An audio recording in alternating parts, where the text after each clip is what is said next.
E hoje nós vamos para o terceiro evangelho da nossa Bíblia. E meus amados irmãos, nós observamos que Mateus fez parte dos discípulos e apóstolos de Jesus. Portanto, ele foi uma testemunha ocular. A sua pretensão foi escrever mostrando que Jesus Cristo era o filho de Davi e o filho de Abraão. Portanto, o seu enfoque era justamente a pessoa judia, a pessoa que entendia do judaísmo, a pessoa que vivia dentro do judaísmo. O Evangelho de Marcos, embora tenha sido usado por Mateus em bastante extensão, é o evangelho mais antigo e, entretanto, é feito por um leigo que se chama João Marcos. O João Marcos aparece especialmente convivendo com os apóstolos Pedro e o apóstolo Paulo, mais tarde. O João Marcos é aquela pessoa que era parente de Barnabé, que na primeira viagem missionária viajou com Paulo e Barnabé, ou Barnabé e Paulo. Mas, logo no começo da viagem, quando eles estavam em Chipre, o João Marcos desistiu de continuar. Voltou para o continente e, na segunda viagem missionária, Barnabé quis levar João Marcos e ele disse: não, com ele eu não vou. Paulo disse: com ele eu não vou. E eles brigaram. Daí nasceram os presbiterianos e os batistas. Não, brincadeira. Mas eles não quiseram continuar juntos, por conta de João Marcos. Então, Paulo pegou outra pessoa e Barnabé insistiu em João Marcos. O certo ali daqueles dois era Barnabé. Porque Paulo vai mostrar lá adiante, no fim da sua vida, que ele se arrependeu da decisão que ele tomou. Ele disse: João Marcos é útil para mim no ministério. E João Marcos andou então com Pedro, e Pedro teria dado as memórias. Pedro era o apóstolo, então a fonte de Marcos é o apóstolo Pedro, é a memória do apóstolo Pedro. E então, o evangelho é aceito com as credenciais apostólicas, exatamente por conta do fato de que Marcos, apesar de não ser apóstolo, apesar de não ser seguidor de Jesus Cristo desde o comecinho, todavia, ele é extremamente orientado por um apóstolo. Então, a igreja aceita o evangelho como sendo um evangelho apostólico, não é? Que tem as suas origens em Pedro. Aí chegamos em Lucas. E Lucas não é de Jerusalém, Lucas não é apóstolo, Lucas é um convertido, nem da igreja de Jerusalém ele é. Todavia, Lucas vai se mostrar para nós um homem muito abençoado. Vamos ver se a gente faz alguma coisa com este homem. Tudo indica que ele foi um gentil mesmo, ou seja, uma pessoa não judia, que não tem traços judeus que não têm nada a ver com o judaísmo. Ele é o primeiro estrangeiro que escreve um texto bíblico no Novo Testamento. Paulo, vamos dizer assim, também é um estrangeiro, é um judeu da diáspora, é um judeu nascido em Tarso, mas ele é um judeu criado dentro do judaísmo, não é? Só que Lucas não é criado assim. Lucas vem de um berço gentil. Então, ele é uma pessoa que não tem nada a ver, justamente pelo fato de que em Colossenses, vamos abrir em Colossenses,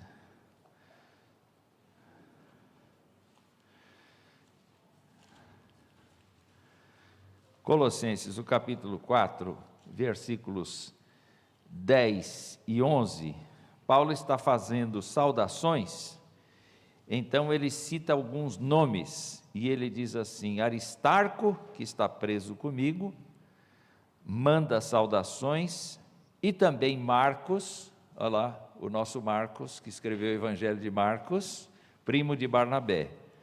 A respeito dele, vocês já receberam instruções, se ele for até aí, recebam-no bem, não como eu fiz no começo, né? Também Jesus, conhecido por justo, manda saudações. Esses são os únicos da circuncisão que cooperam pessoalmente comigo pelo reino de Deus. Então, você tem aí o Aristarco, o Marcos, o Jesus, o justo, que cooperam com ele, que são da circuncisão. Eles têm sido meu consolo. Epáfras, não é? Que é da igreja de vocês, manda saudações. Depois, no verso 14, o que que diz? O que que diz? Lucas, o médico amado, e Demas, que depois veio abandonar Paulo pelo mundo. Mas Lucas é chamado de o médico amado, ele não está incluído dentre a circuncisão, então ele é um gentil. Como o texto diz, ele é médico, quer dizer, a medicina praticada naquele tempo não é a medicina de hoje, mas obrigava sim a pessoa candidata a ser médico a estudar. Era uma pessoa que tinha preparo, era uma pessoa que entendia dos assuntos da vida, entendia dos medicamentos. Eu estava comentando com a Esther, olha o luxo de Deus, deu para Paulo seguro-saúde, e deu um médico que o acompanhava. Impressionante, né? O Paulo era muito doente, e no entanto, tinha um médico. Vida boa, não é? Só a mulher do Vitor para ter um médico, casou com ele. Então isso implica que ele era um homem de cultura, de educação, e quem analisa isso não são os médicos, são os entendidos em literatura.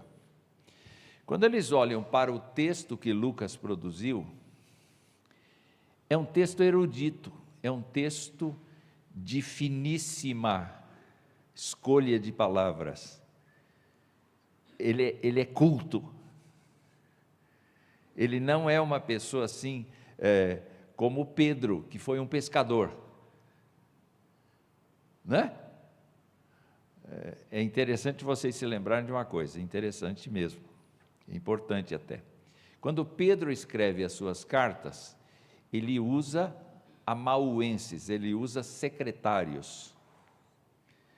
Então, ainda que ele emita os conceitos, os secretários escrevem nas palavras dele, não é ditado. A mesma coisa acontece com o apóstolo Paulo. O apóstolo Paulo tem dificuldade para escrever, porque ele basicamente não enxerga. E ele disse assim: quando eu escrevo do próprio punho, vede com que grandes letras eu vos escrevo. Ele tem que aumentar bastante as letras, porque ele não tem uma visão clara. Então ele usa secretários. Só que o estilo de Paulo é diferente do estilo de Pedro, porque o Paulo, a impressão que a gente tem é que ele fica andando pela sala e falando, e falando, e falando. E o secretário fica lá desesperado, anotando as ideias e colocando estas coisas. É por isso que, eventualmente, alguns dizem assim: essa carta não foi de Paulo, porque o estilo está totalmente diferente, o vocabulário está totalmente diferente. Mas é claro, se mudou o secretário, mudou o jeito de escrever. Não é? E os comentaristas a cada dia estão prestando mais atenção nisso. Só que Lucas tem cultura literária, e ele então vai utilizar uma metodologia para escrever. Daqui a pouco a gente vê isso. O que mais que a gente vê? Ele consegue descrever nos evangelhos como é que é a doença das pessoas. O Mateus, que era publicano, dizia assim: um camarada é assim. Mas o Lucas, por ser médico, ele detalha. É muito interessante você ver que ele tem a preocupação de mostrar o sofrimento das pessoas de maneira técnica. Porque está no sangue dele, está na constituição dele fazer isso. Então esse evangelho é extremamente útil para a gente verificar o poder de Jesus Cristo sobre os sintomas e sobre a causa das doenças. Porque o Lucas consegue detalhar isso nas suas falas, e estão aí alguns versículos que podem ser utilizados por nós para vermos isso aí. O que mais? Nós sabemos que Lucas escreveu basicamente uma obra só, que é dividida em duas. A primeira obra dele é o Evangelho. E a gente tem que pensar que a data que esse Evangelho foi escrito é um pouquinho antes dele ter escrito o livro de Atos. E o livro de Atos termina com a primeira prisão de Paulo em Roma, que aconteceu entre 60 e 62 depois de Cristo. O que isso significa? Significa que se ele terminou o relato de Atos lá pelo ano 62, 63, quando Paulo estava preso em Roma pela primeira vez, porque ele foi solto depois disso, ele deve ter viajado para algum lugar que a Bíblia não registra, mas ao mesmo tempo, dali, algum tempo, ele foi preso de novo por Nero, que começou a perseguição aos crentes a partir de 64. E Paulo teria morrido por volta de 67. O registro que a gente tem é da segunda carta a Timóteo, quando ele já está prestes a ser executado. O último livro de Paulo é 2 Timóteo. Na nossa Bíblia está lá Filemão, mas não é Filemão, é 2 Timóteo. Bom, o Lucas é aquele que acompanhou Paulo até o seu martírio.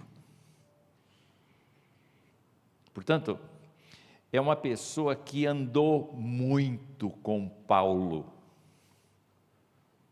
Ele andou muito com Paulo. Se você pensa em Marcos, você diz assim: o Evangelho de Marcos tem muito daquilo que Pedro lembra. Mas o Evangelho de Lucas tem muito do que Paulo pensa. Legal, né? A gente vê que o círculo de escritores do Novo Testamento é muito pequeno. É muito pequeno, é gente que se conhecia. Quando você pensa assim, Lucas conhecia Pedro? Conhecia. Conhecia Tiago, irmão do Senhor? Conhecia. Conhecia Judas, que escreveu também? Conhecia. Conhecia Maria? Certamente. Ele conheceu Maria, deve ter conversado com Maria Madalena, deve ter conversado com Joana, deve ter conversado com várias mulheres, deve ter conversado com muitas pessoas que foram testemunhas oculares de Jesus. E quando se fala que ele escreveu do jeito grego, o modo dos historiadores gregos, nós vamos descobrir por quê daqui a pouco. Vamos ver Filemon. Filemon, a carta de Paulo a Filemon. A gente mais sabe de Lucas por Paulo do que por qualquer outra pessoa. Filemon fica antes de Hebreus, página 1310 da versão Nova Almeida, 1310. O versículo 24.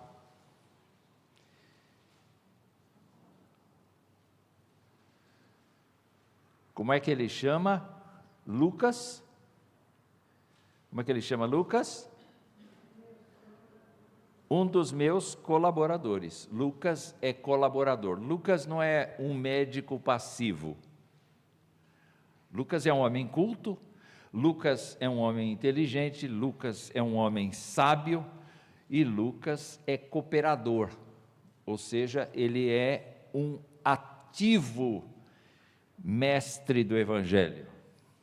Ele é um ativo participante das missões. Portanto, ele está mais do que credenciado para escrever um Evangelho. Mas se dependesse só de Paulo, ele não teria como fazer isso, né? Qual é o relacionamento que ele tem com Paulo? Bom, a menção que a gente tem em Atos é que ele acompanhou Paulo na segunda viagem missionária. Você pode perceber uma coisa interessante. Ele vai contando as coisas que aconteceram em Atos, de repente ele diz assim: nós fomos. É sempre pelo nós. Você sabe, nós viemos, nós subimos no navio, nós fomos visitar, nós. Então, ele se inclui nesse processo. Então, veja só, isso começa a acontecer na segunda viagem missionária, quando Paulo vai de Troade a Filipos, e parece que ele ficou lá, enquanto Paulo e Silas foram para a Grécia. Paulo e Silas foram presos em Filipos, mas ele não estava lá. Ele não estava lá, porque não há o nós no texto. Mas quando Paulo visita novamente a Filipos, na terceira viagem missionária, alguns anos mais tarde, isso está em Atos 20, né? Lucas envolveu-se novamente e permaneceu ao lado de Paulo até seu martírio. Então a pergunta que se faz é: quando é que Lucas escreveu esse evangelho? Em que tempo foi? Ninguém sabe precisar. Mas uma coisa é importante: ele teve tempo na Cesareia, ele teve tempo em Jerusalém, ele teve tempo em Roma, ele teve tempo em vários lugares para ir juntando informações e compondo o seu evangelho e editando o seu evangelho. Uma coisa que a gente deve usar com a nossa imaginação é justamente a ideia de que Marcos deve ter mostrado para ele o evangelho. Ele leu, gostou e usou como parte da composição que ele faz do evangelho. Nós vamos ver que Lucas tem uma outra mentalidade em relação aos dois primeiros judeus. Como ele não é judeu, ele tem outros focos, e por isso o evangelho de Lucas é tratado como o livro mais belo, o evangelho mais belo. não é? Vamos continuar. Parece que, segundo a tradição, Jerônimo é que fala disso, teria morrido longevo, né, com 84 anos, em Boécia, na Grécia, bem depois do que Paulo tinha sido executado.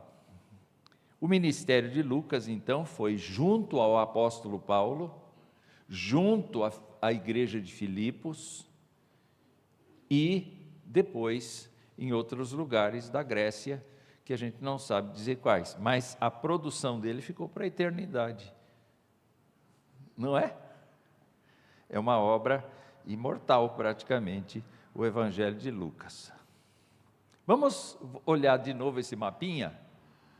Eu gosto dele, porque esse mapinha traz a interligação que existe entre os três evangelhos sinóticos, Marcos, Mateus e Lucas. Vamos nos lembrar, então, que Lucas usa 76% de Marcos. Quer dizer, Marcos é usado 76%, mas Lucas usa 41% do que Marcos tem.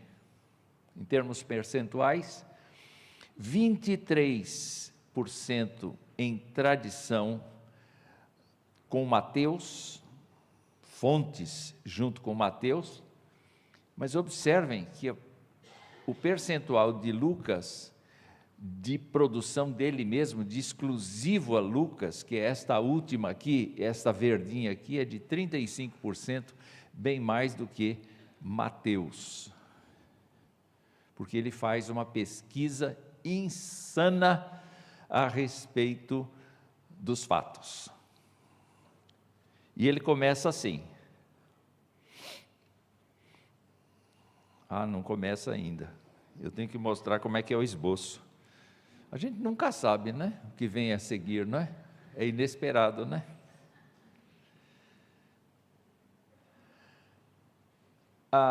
Deixa eu falar um pouco antes. Nós acreditamos que Lucas deve ter sido escrito lá entre 62 e 63 depois de Cristo. Mas os pais da igreja rapidamente aceitam que Lucas é o autor deste evangelho e do livro de Atos, porque o estilo dos dois livros é muito semelhante, não é? Inclusive tem o mesmo preâmbulo, o mesmo prólogo, como diz aqui. A gente pode dividir o evangelho de Lucas em pequenas frações ou grandes frações. Aqui são grandes frações. Primeiro ele tem uma saudação, e ele vai dizer por que ele escreve, para quem ele escreve, a forma como ele escreve. Ele vai dizer tudo isso nesses 4 primeiros versículos. E aí é Lucas que dedica toda a atenção ao nascimento e infância de Jesus. Os outros não fazem isso. Se você diz, mas Mateus tem uma história lá. Mateus conta que Maria se viu grávida pelo Espírito Santo, só. O resto é com José. José disse assim, eu vou deixar minha mulher, porque ela me traiu. Aí vem um sonho, e o anjo fala com José. Isso Lucas não faz, não menciona essa passagem. Também Lucas não menciona a passagem dos reis magos. Mas o que Lucas faz é fazer todo um preâmbulo acerca do nascimento de Jesus Cristo, e ele faz isso muito bem. Depois ele trabalha o batismo, a genealogia e a tentação de Jesus. Interessante que ele mostra isso, não é? O batismo significa o início formal do ministério, mas a genealogia diz, de onde vem essa pessoa?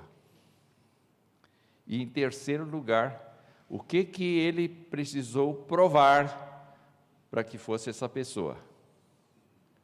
Não é? Esse é o esquema que nós encontramos aqui nestas passagens. Depois disso, há uma grande extensão do livro, cerca de 5 capítulos, dedicados ao ministério na Galileia. Jesus Cristo começou lá no norte. Ele começa a trabalhar no norte e depois disso ele vem descendo até chegar na Judéia, onde ele é morto. Então, Lucas pretende gastar 10 capítulos, quase, mostrando o caminho de Jesus para Jerusalém na sua última ida. É assim que ele faz. Ele vai contar a narrativa dessa última viagem de Jesus a Jerusalém.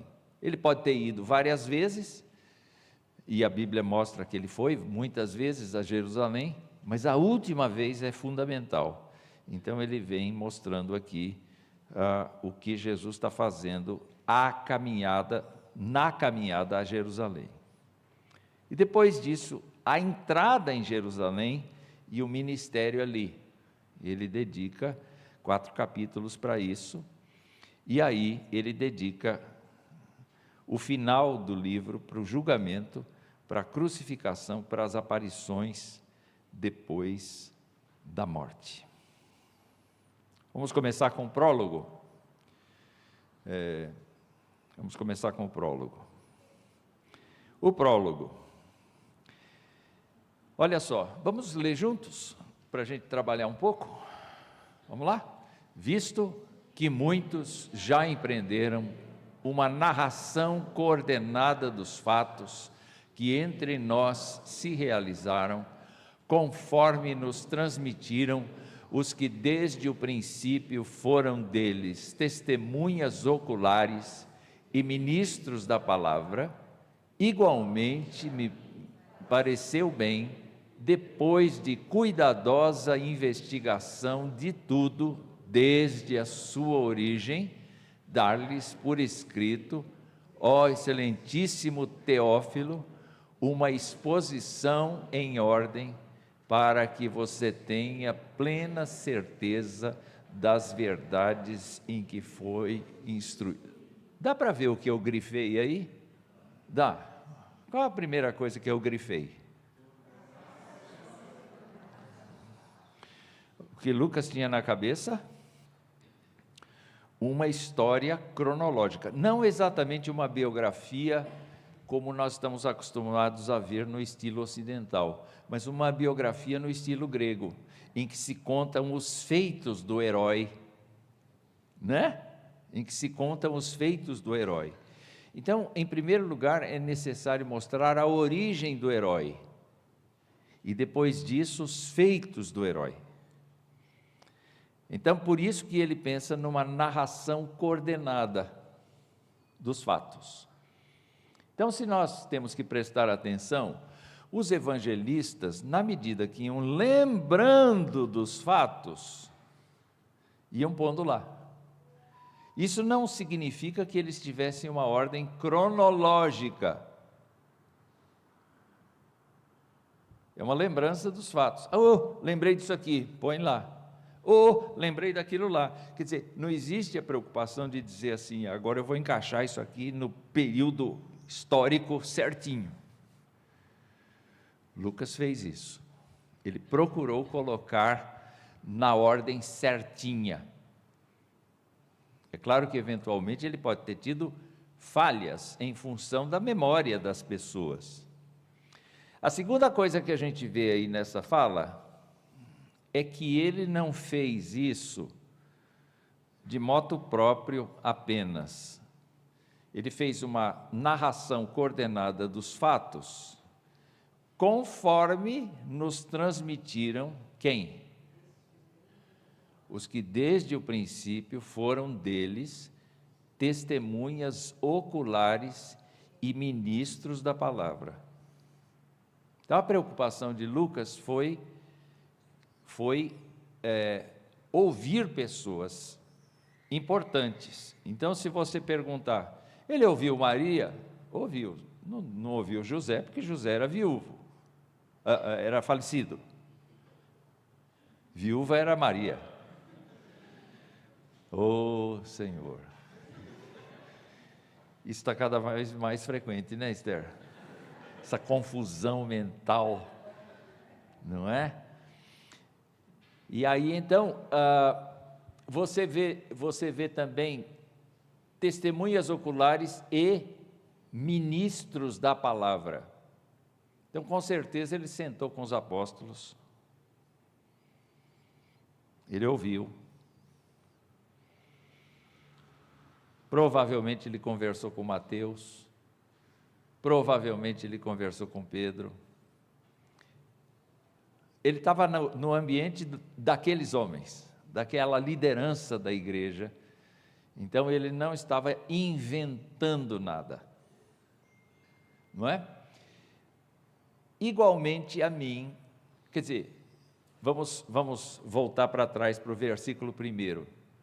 O versículo 1 diz assim: muitos já empreenderam. Não faltava livros sobre Jesus. Não faltava livros sobre Jesus. Mas ele diz assim: muitos já empreenderam, não é? Igualmente, verso 3, a mim pareceu bem, depois do quê?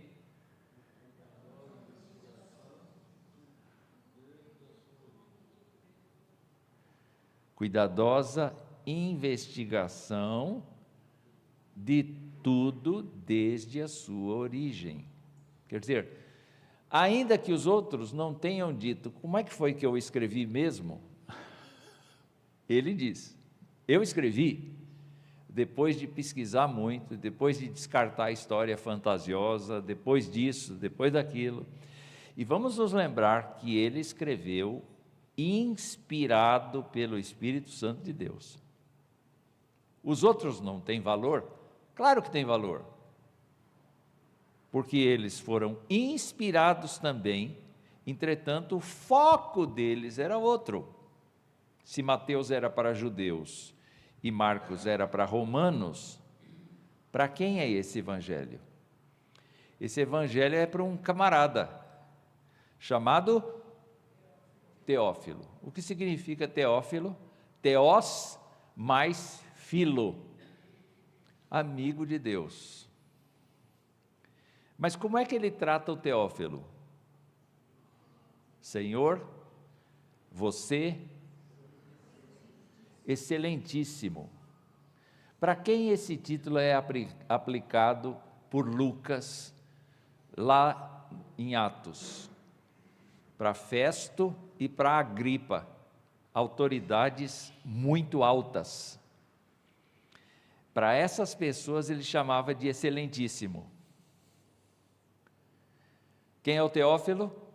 O Teófilo é um amigo de Deus. Excelentíssimo, é uma figura do Império Romano que tem muito poder, que tem muita autoridade. E o texto nos mostra que ele se propôs a dar por escrito uma exposição em ordem. Para quê? Vocês estão comigo aqui ou já foram embora? Ah, tá bom. Para quê? Verso 4.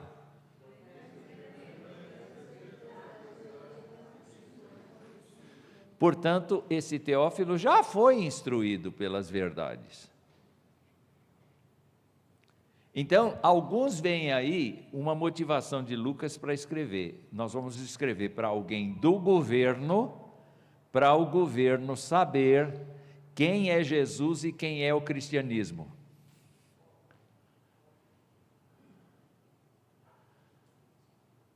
Interessante, né? Então é uma declaração de fé para fora. Mas o objetivo desse evangelho não é simplesmente fazer uma defesa do evangelho em relação ao que as pessoas podem pensar. Porque o Teófilo acaba representando todos nós. Em que sentido?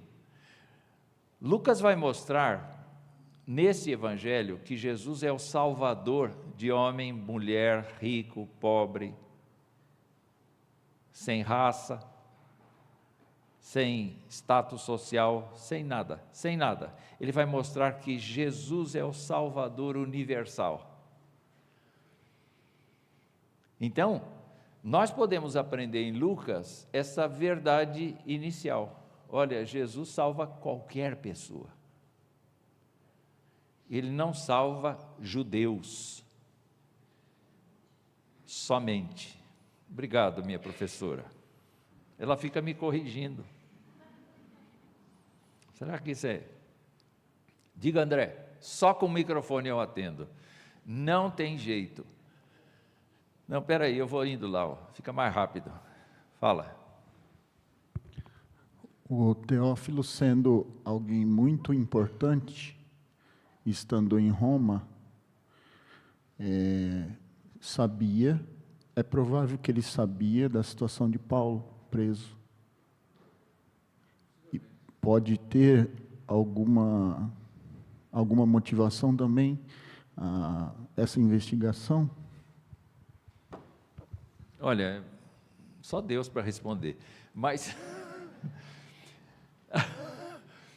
eu penso que sim, mas não era só Paulo que tinha esse problema. Quer dizer, a igreja estava sendo bombardeada por dois lados. Pelo lado do culto ao imperador, porque eles diziam, o nosso rei é Cristo, e não César. Então tinha uma espécie de bombardeio desse lado, mas tinha o bombardeio dos judeus, porque os judeus tinham se espalhado por toda parte e tinham sinagogas em toda parte. Tanto é que quando Paulo escreve aos Romanos, ele tem um capítulo lá muito sério, quer dizer, vários capítulos muito sérios a respeito dos judeus, não é? Dos judeus. Então eu creio sim que a igreja, não apenas Paulo, mas outros crentes podiam estar presos também. Então o objetivo, ainda que alcance Paulo, eu creio que é mais amplo, não é? Mas não tem dúvida que o evangelho pode ser usado com este fim. Vamos começar o esboço do livro e às 16h a gente termina. Brincadeira. Olha só que interessante, nenhum outro evangelho faz isso. Esse material é exclusivamente de Lucas. Porque Lucas resolve fazer uma descrição muito próxima das promessas do Antigo Testamento. Ele começa com Zacarias. Quem é Zacarias? Zacarias será o pai de João o Batista. Então, ele começa o seu evangelho mostrando que as profecias do Antigo Testamento vão se cumprir num menino chamado João, que foi anunciado pelos profetas do Antigo Testamento como aquela pessoa que ia preparar o caminho do Senhor. Então ele é bem original no seu evangelho, porque ele começa mesmo falando de lá de trás.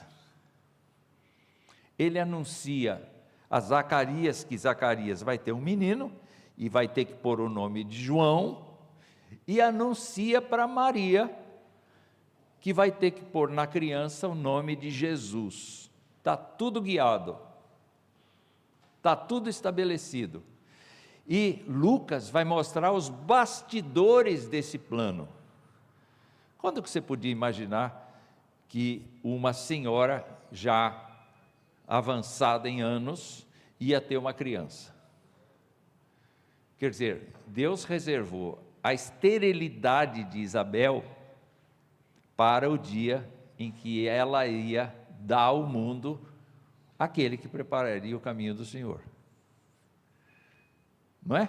Então Lucas faz questão de mostrar isso, e ele faz questão de mostrar então aquilo que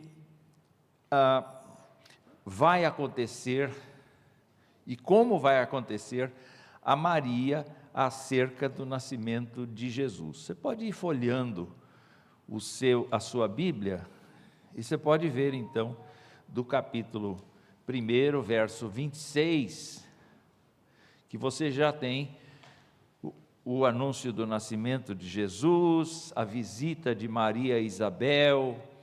Então você fica imaginando, será que ele conversou com Isabel? Será que teria dado tempo? Será que Isabel já não teria morrido? Mas será que outras pessoas da família não saberiam dizer? Lucas foi investigar estas coisas e Lucas traz à luz, é o único evangelho que traz esses assuntos para nós. A terceira coisa dentro desse recorte aqui é que Lucas registra então o nascimento de João Batista e o nascimento de Zacarias. Então nós temos vários personagens que aparecem aí que nos outros evangelhos não aparecem não. Zacarias, João Batista, Isabel. No nascimento de Jesus Cristo, você tem os pastores e os anjos, você tem a circuncisão de Jesus, a apresentação de Jesus no templo, o cântico do Simeão, um senhor idoso que veio encontrar o pai e a mãe de Jesus, Ana e a volta para Nazaré. Além disso, ele é o único que registra que Jesus Cristo impressionou os doutores da lei lá no templo por conta do seu conhecimento da palavra. Então vocês podem ver que Lucas é muito humano, né? Ele se preocupa com o bebezinho, ele se preocupa com a mãe, com o pai, ele se preocupa com pessoas que rodearam Jesus, ele é muito humano, mostrando exatamente esta chegada de Jesus Cristo como um ser humano normal. E aí você tem a infância e meninice de Jesus. Aí você tem o começo do trabalho de Jesus. Você tem, na primeira parte, uma descrição do ministério de João Batista, coisa que ele tinha que fazer, e os 4 evangelistas falam da pregação de João Batista, os 4. Versículo 18 vai dizer: e assim com muitas outras exortações, João anunciava o evangelho ao povo. Mas eu queria que vocês prestassem atenção no versículo de número 16, Lucas 3,16, vamos ler juntos? João tratou de explicar a todos: eu, na verdade, batizo vocês com água, mas vem aquele que é mais poderoso do que eu, do qual não sou digno de desamarrar as correias das suas sandálias. Ele os batizará com o Espírito Santo e com fogo. Ele tem a pá em suas mãos para limpar a sua eira e recolher o trigo no seu celeiro, porém queimará a falha num fogo que nunca se apaga.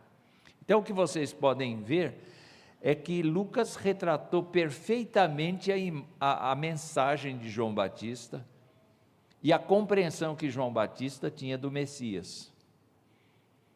Essa é uma qualidade do escritor, não é?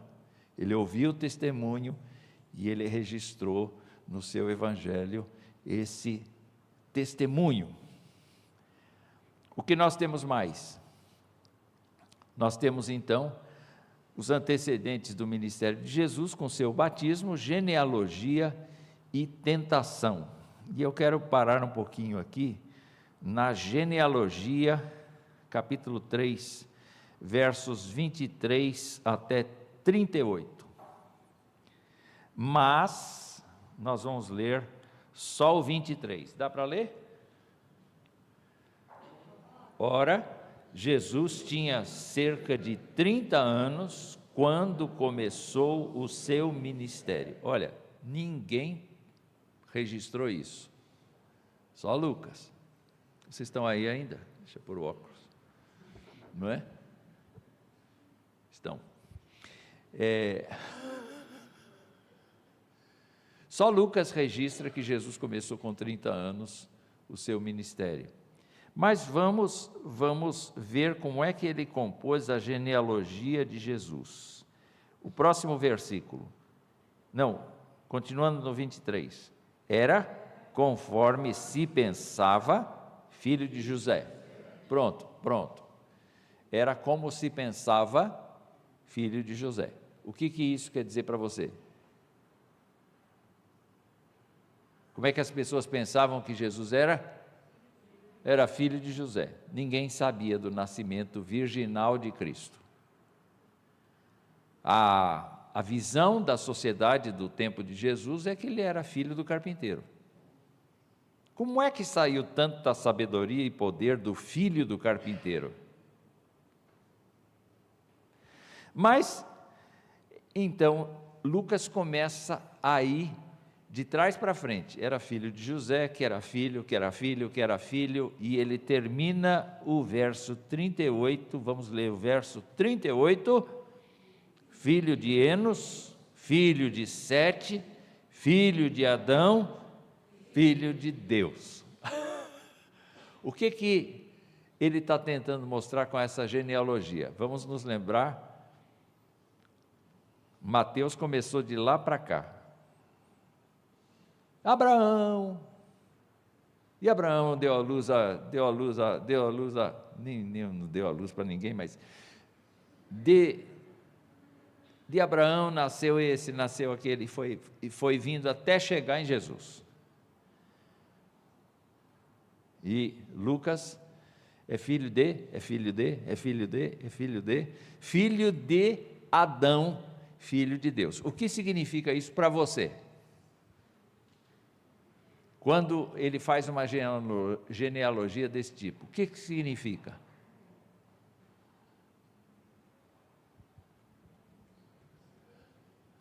Hoje é dia das mães, eu esqueci disso. O almoço, o pastor não para de falar. O almoço. O que significa?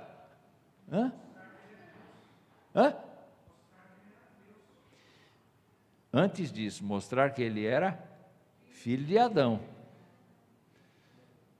Ele era perfeitamente homem, uma pessoa do mundo natural, uma pessoa identificada com os outros, mas ao mesmo tempo uma pessoa que vem de Deus. Então, num certo sentido, quando fala filho de Adão, filho de Deus, nós podemos chegar, pelo conhecimento de outras passagens, que aqui Lucas está tentando mostrar a humanidade de Jesus e a divindade de Jesus.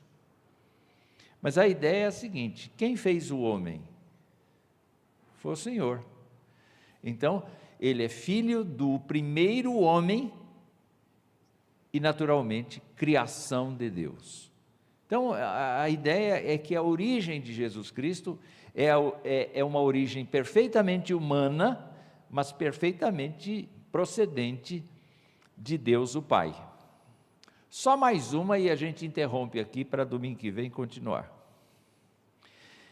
Aí nós temos a tentação de Jesus, que é narrada por Mateus e Marcos. Depois nós temos o começo do ministério de Jesus na Galileia, e quando ele vai para casa, a primeira coisa que ele sofre é uma rejeição. Jesus começa o seu ministério, João relata que ele fez o milagre de Caná da Galileia, mas quando ele vai a Nazaré, que é a cidade onde ele foi criado, ele é rejeitado.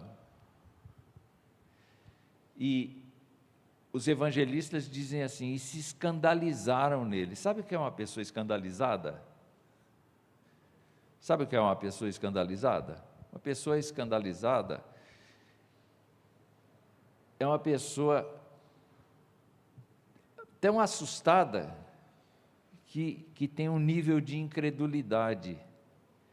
um nível de rejeição, um nível de ojeriza que vai brotando nela. Essa é uma pessoa escandalizada.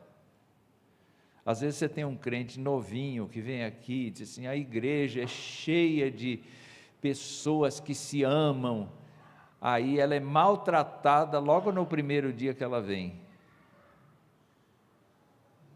Às vezes a gente não tem nada com a pessoa, mas a gente está com a pá virada, e ela que paga o pato. Nossa, pá virada e paga o pato, só na língua portuguesa. E aí, ela toma um impacto, diz o quê? Isso aqui é pior que o mundo, eu não vou nunca mais pisar numa igreja como essa. O que aconteceu no coração dela? Houve esse espasmo assim, houve esse espanto, houve essa coisa, e eu fico pensando, toda vez que a gente batiza uma criança, o pastor manda a gente dizer amém, manda dizer se concorda, tal, etc. Mas você sabe quem desencaminha uma criança? Às vezes é em casa, mas às vezes é a própria igreja. Nós escandalizamos os nossos filhos e os filhos dos outros por causa do nosso comportamento. É interessante ver isso, que muitas pessoas estão desigrejadas hoje, escandalizadas, por conta de esperar uma coisa da igreja e não encontrar. Eu acho que a gente vai parar, porque tem um monte de criança implorando o perdão,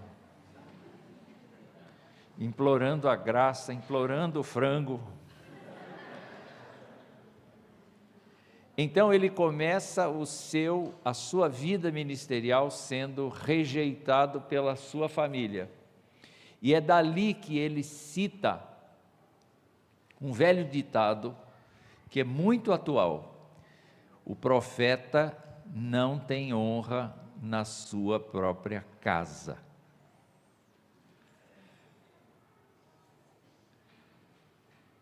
Então, a gente não valoriza a esposa que tem, a gente não valoriza o marido que tem, a gente não valoriza os filhos que tem, porque não tem honra na própria casa, a gente vai descartando a honra. E Jesus foi assim, ele começou o seu ministério tendo que mudar de cidade, ele foi morar em Cafarnaum. Irmãos, eu sei que está pela metade, mas eu espero que vocês tenham se admirado com Lucas. Eu fiquei muito admirado com Lucas. É um homem santo, um homem de Deus, que se propôs a uma tarefa ministerial que foi maravilhosa, porque ela permaneceu até os nossos dias. Eu queria dizer o seguinte: a gente faz coisas que a gente imagina que não tenham sentido nem significado, mas você não sabe o que Deus pode fazer com aquilo que você entregar para Ele de coração. Tá bom? Eu queria desejar que vocês passassem um domingo abençoado e, sobretudo, gratos a Deus, não é? E com um compromisso: se eu tenho pai e mãe vivas, eu vou respeitar os mandamentos de honrar pai e mãe. Vou honrar a memória deles. Tinham defeitos? Tinham. Não me inclua nisso, não. Mas olha, foram eles que nos deram a graça de viver. É claro que Deus estava por trás deles. Que nós sejamos abençoados como eles foram.